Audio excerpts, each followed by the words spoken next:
اعوذ باللہ من الشیطان اللعین الرجیم بسم اللہ الرحمن الرحیم الحمد لأہلہ والصلاة والسلام علی اہلہا اما بعد فقد قال امامنا المنتظر الحجة الثانی عشر روحی وارواح العالمین له الفداء وأما الحوادث الواقعة فارجعوا إلى رواة أحاديثنا بر محمد وأهل بيت محمد صلوات اللهم صل على محمد وآل محمد۔ سب سے پہلے میں لقمان خیل قوم کے نوجوانان انتظامیہ اور پروگرام منعقد کرنے والے سارے جوانوں کا تہ دل سے شکریہ ادا کرتا ہوں کہ انہوں نے یہ اچھا ماحول فراہم کیا۔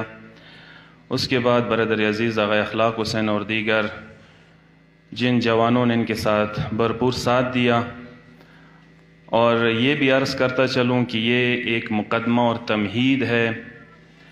اس طرح کے پروگرامات ہمارے لیے ہر گاؤں اور ہر مسجد کی سطح پر لازمی اور ضروری ہے۔ اگر ہم چاہتے ہیں کہ ہماری قوم میں بیداری اور شعور پیدا ہو، ہمارا قوم منظم ہو، جس طرح ہم توقع رکھتے ہیں کہ جیسا کہ آپ دیکھتے ہیں ایرانی قوم کو ایک باشعور قوم ہے، یا ہم مثال دیتے ہیں لبنان کی حزب اللہ کی کہ ایک منظم قوم ہے، تو اس پر کام ہوا ہے، اس کے لیے باقاعدہ زحمتیں کی گئی ہیں۔ تو انشاءاللہ اس کو ہم سر آغاز قرار دیں گے ایک تحریک کا، جس تحریک کا نتیجہ یہ ہو کہ ہمارے زمانے کے امام کے آنے کے لیے ہم سپاہیوں کو تیار کریں، تاکہ ہمارا جو فریضہ بنتا ہے امام کی تیاری کے حوالے سے، امام کے آنے کے حوالے سے، وہ فریضہ ہم احسن طریقے سے ادا کریں۔ میں کوشش کرتا ہوں کہ اپنی باتوں کو پہلے اردو میں مختصراً، زیادہ ٹائم بھی نہیں لوں گا، کوشش کروں گا، اس کے بعد اس کا مختصر خلاصہ بھی پیش کروں گا۔ یہاں پہ ہمارے پیش امام آغائے فدا حسین مظاہری چونکہ گلگت میں ہیں، تو اس کی نمائندگی میں آغائے ارمان علی زاہدی بھی تشریف فرما ہے، انشاءاللہ وہ بھی اپنے عرائض آخر میں پیش کریں گے۔ میں جو یہاں پہ عنوان میرے لیے رکھا گیا ہے تو وہ ہے شہید علامہ مرتضیٰ مطہری کی نگاہ میں اجتہاد کیا حیثیت رکھتی ہے۔ اس نے اس پہ مقالہ لکھا ہے، میں زیادہ گہرائی میں نہیں جاؤں گا، صرف میں ایک لفظی بحث کروں گا۔ وہ اس لیے مہم ہے کہ ہمارے اکثر دعوے جھگڑے لفظی بحثوں میں ہوتی ہے، کبھی کبھار معنی وہی ہوتا ہے، ایک ہوتا ہے، لیکن ہم لفظی جھگڑے کرتے رہتے ہیں، جس پہ باقاعدہ طور پہ مغرب میں ایک علم باقاعدہ طور پہ بنایا گیا، رکھا گیا ہے، اور یونیورسٹی میں پڑھایا جاتا ہے، علم ہرمونوٹک جس کو کہتے ہیں، جو الفاظ کی بحث کرتے ہیں کہ مثلا آپ جو بول رہے ہیں، میں جو بول رہا ہوں، اس سے کیا مراد ہے۔ ممکن ہے جو کچھ آپ بول رہے ہیں، ممکن ہے جو کچھ میں بول رہا ہوں ایک ہی معنی رکھتے ہو، ٹھیک ہے، لیکن یہ ہے کہ الفاظ مختلف ہو۔ اب میں صرف کوشش کروں گا کہ یہ جو معاشرے میں بحث چلتی ہے کہ اجتہاد جائز ہے یا جائز نہیں ہے، تقلید جائز ہے یا جائز نہیں ہے، صرف اس سوال کا جواب دینے کی میں کوشش کروں گا۔ ہمارے علم اصول میں بھی باقاعدہ طور پہ ایک باب ہے، ایک چیپٹر ہے، جس کو مباحث الالفاظ کہتے ہیں۔ یہ بھی وہی بات ہے کہ ہم پہلے ایک لفظ کا صحیح معنی دریافت کریں، اس کے بعد ہم سمجھ سکتے ہیں کہ میں کیا کہنا چاہتا ہوں۔ ممکن ہے اگر آپ میری مطلب کو سمجھیں، میرے معنی کو سمجھیں، مفہوم کو سمجھیں، تو آپ کو وہ ہضم ہو جائے، وہ مطلب ہضم ہو جائے جو مطلب میں آپ کو دینا چاہتا ہوں، جو مطلب میں بیان کرنا چاہتا ہوں۔ تو لہٰذا میں سب سے پہلے دیکھیں، ہمارے آغائے مزمل نے اور باقی آغایوں نے بھی ایک تقریباً تعریف آپ کے سامنے رکھ دی۔ اجتہاد کی تعریف کیا ہے؟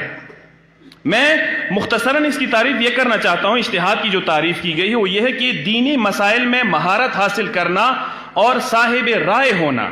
اب اس کی دو صورتیں ہیں، جائز بھی ہو سکتا ہے، ناجائز بھی ہو سکتا ہے یہ اجتہاد۔ اب اس کی دیکھیں، اسی تناظر میں تقلید کی بھی دو قسمیں ہیں، ایک جائز ہے اور ایک ناجائز تقلید ہے۔ کبھی کبھار لوگوں کی اذہان کو اس طرح سے پراکندہ کیا جاتا ہے، لوگوں کے اذہان میں شبہات اس طرح ڈالے جاتے ہیں، جو ناجائز اجتہاد ہے جس کو ہم بھی ناجائز قرار دیتے ہیں وہ لوگوں کے ذہنوں میں ڈالا جاتا ہے۔ کبھی کبھار لوگوں کے ذہنوں میں شبہ اس طرح ڈالا جاتا ہے، جو ناجائز تقلید ہے وہ لوگوں کو بتایا جاتا ہے کہ تقلید ناجائز ہے، اس کو ہم بھی ناجائز قرار دیتے ہیں۔ لیکن آپ پہلے یہ سمجھو کہ ہم کس تقلید کا معنی، کس تقلید کا پرچار کرتے ہیں، کس اجتہاد کو ہم پرچار کر رہے ہیں۔ ہم بھی جائز اجتہاد کی پرچار کرتے ہیں، ہم بھی جائز تقلید کی پرچار کرتے ہیں۔ جو اجتہاد ناجائز ہے، جو تقلید ناجائز ہے، وہ ہماری نگاہ میں بھی ناجائز ہے۔ ایک درود پڑھے محمد وآل محمد پر۔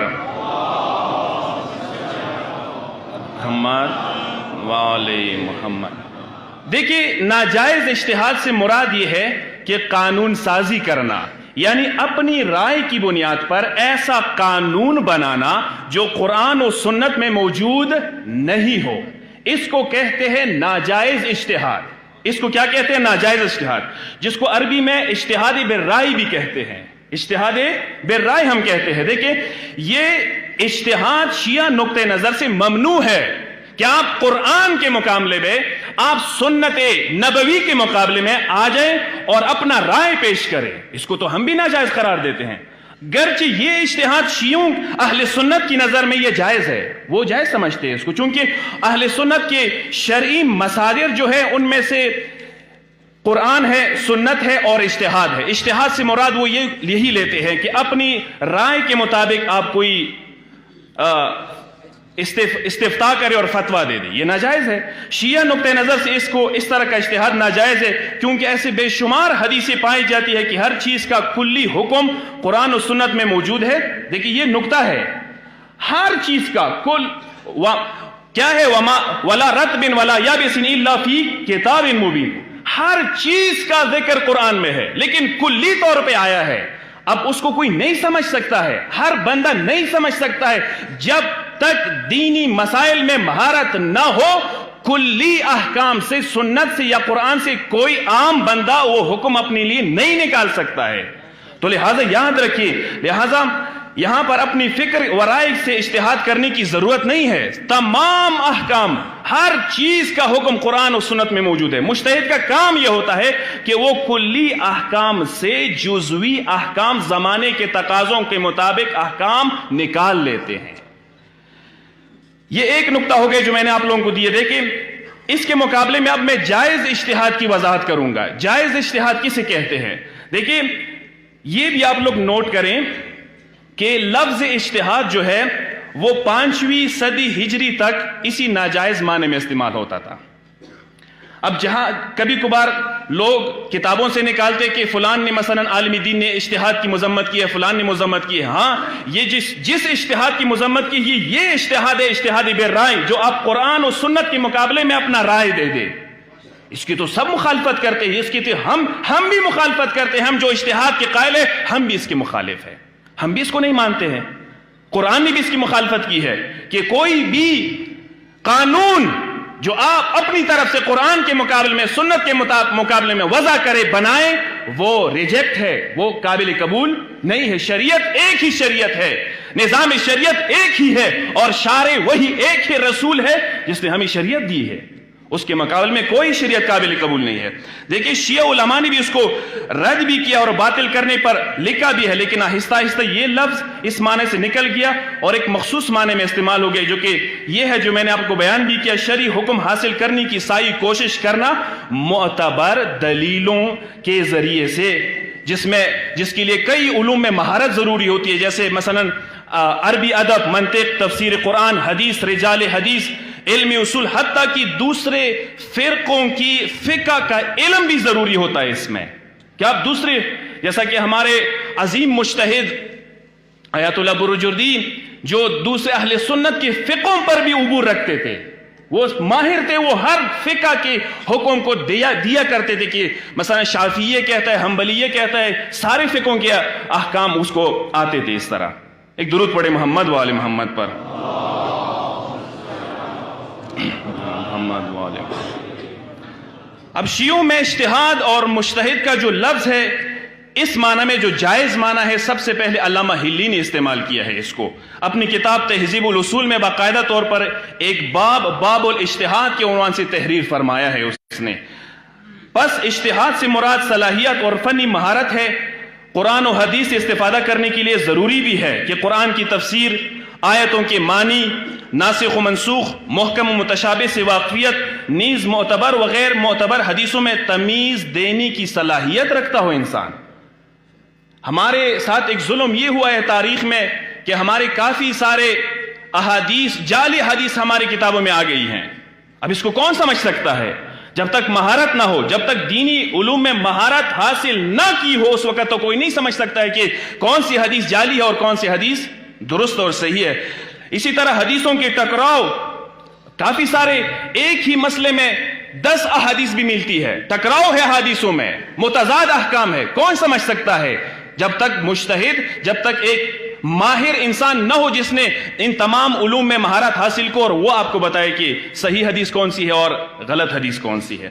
خاص طور پر دیکھیں حدیثوں میں بہت زیادہ الٹ پھیر اور جعل سازی بھی ہوئی، صحیح و غلط حدیث آپس میں خلط ملت ہے، اس میں صحیح حدیث کو غلط حدیث سے تشخیص دینے کی صلاحیت بھی انسان رکھتا ہو۔ دیکھیں خلاصہ یہ ہوا کہ ہمارے پاس اجتہاد کی 2 قسم ہے، ناجائز اجتہاد بھی ہے، جائز اجتہاد بھی ہے۔ ناجائز اجتہاد یہ ہے کہ آپ قرآن کے مقابلے میں آ جائیں اور حکم بیان کریں، آپ سنت کے مقابلے میں اپنی طرف سے حکم بیان کریں، یہ ناجائز اجتہاد ہے، اس کو ہم بھی ناجائز قرار دیتے ہیں، اس کے لیے ہم بھی قائل نہیں ہیں۔ اور جائز اجتہاد یہ ہے کہ آپ کلی احکام قرآن و سنت میں موجود ہے، آپ تمام علوم میں مہارت حاصل کریں اور کلی احکام سے زمانے کے تقاضوں کے مطابق عوام کے لیے حکم دے دیں، لیکن یہ حکم بھی قرآن کا حکم ہوگا، یہ حکم بھی احادیث کا حکم ہوگا، یہ حکم بھی پیغمبر اور ائمہ اور معصومین کا حکم ہوگا۔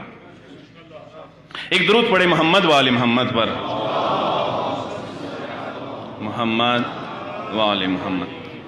اسی طرح ہمارے پاس دیکھیں تقلید کی بھی 2 قسمیں ہیں، جائز تقلید بھی ہے اور ناجائز تقلید بھی ہے۔ ناجائز تقلید یہ ہے، دیکھیں کبھی کبھار دیکھیں آپ فیس بک پہ، سوشل میڈیا پہ دیکھتے ہیں تقلید کی مذمت، ہاں ہم بھی کر سکتے ہیں تقلید کی مذمت، لیکن میں بتاتا ہوں کون سی تقلید ہے جس کی مذمت کرنی چاہیے اور جس کی مذمت کی گئی ہے، جس کی مذمت ہونی بھی چاہیے۔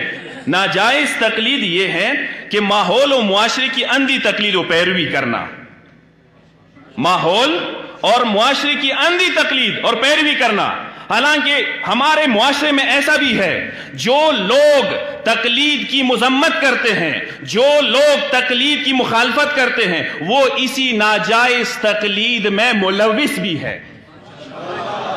میں نے نکتہ دے دیا آپ لوگوں کو، وہ لوگ اندھے ہیں، وہ لوگ پیروی بھی کرتے ہیں، ماحول کی پیروی کرتے ہیں، وہ خود مقلدین ہیں، لیکن کون سے مقلدین؟ یہی ناجائز مقلدین ہے، وہ جو ماحول اور معاشرے کی پیروی کرتے اور اندھی، جیسے کہ قرآن نے بھی اس کی مذمت کی، ہمارے آغایون نے بھی یہ آیت پیش کی آپ لوگوں کے سامنے، اِنَّا وَجَدْنَا آبَاءَنَا عَلَىٰ أُمَّةٍ وَإِنَّا عَلَىٰ آثَارِهِمْ مُقْتَدُونَ۔ قرآن کیا فرماتے ہیں؟ ہم نے اپنے باپ دادا کو ایک طریقے پر پایا ہے اور ہم انہی کے نقش قدم پر چل رہے ہیں۔ دیکھیں آباء و اجداد کی پیروی کرنا، اندھی تقلید کرنا۔ اسی طرح دیکھو مجتہد کے حوالے سے بھی میں کہہ سکتا ہوں، مجتہد کے حوالے سے بھی تقلید کی یہی ناجائز تقلید بھی ہو سکتی ہے۔ مثلا آپ کہیں کہ عالم اور فقیہ کی طرف رجوع کرنا بھی 2 قسموں پر مشتمل ہے، ناجائز بھی ہو سکتا ہے۔ وہ یہ ہے کہ ناجائز یہ ہے کہ کسی شخص کے آستانے پر سر جھکانا، نوٹ کریں نکتہ ہے یہ، کسی شخص کے آستانے پر سر جھکانا اور خود کو اس کے حوالے کرنا،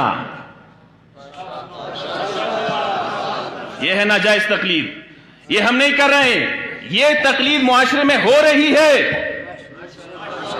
اور وہی لوگ کر رہے ہیں جو تقلید کو ناجائز بھی مانتے ہیں اور خود تقلید بھی کر رہے ہیں۔ جس تقلید کی مخالفت قرآن کر رہا ہے وہی تقلید یہ مخالفین تقلید جو تقلید کو درست نہیں سمجھتے وہ خود یہی تقلید کر رہے ہیں۔ جس تقلید کی مذمت قرآن نے کی ہے، جس تقلید کی مخالفت قرآن نے کی ہے، جس تقلید پر صراحتاً اور واضح الفاظ میں قرآن کی آیتیں موجود ہے کہ یہ تقلید نہ کرو، لیکن یہ لوگ وہی تقلید کر رہے ہیں۔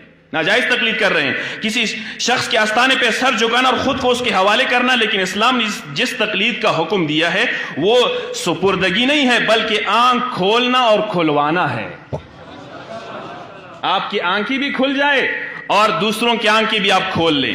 دیکھیں یہاں پہ بس خلاصہ یہ ہوا کہ تقلید کی بھی ہمارے پاس دو قسمیں ہیں، جائز تقلید، ناجائز تقلید۔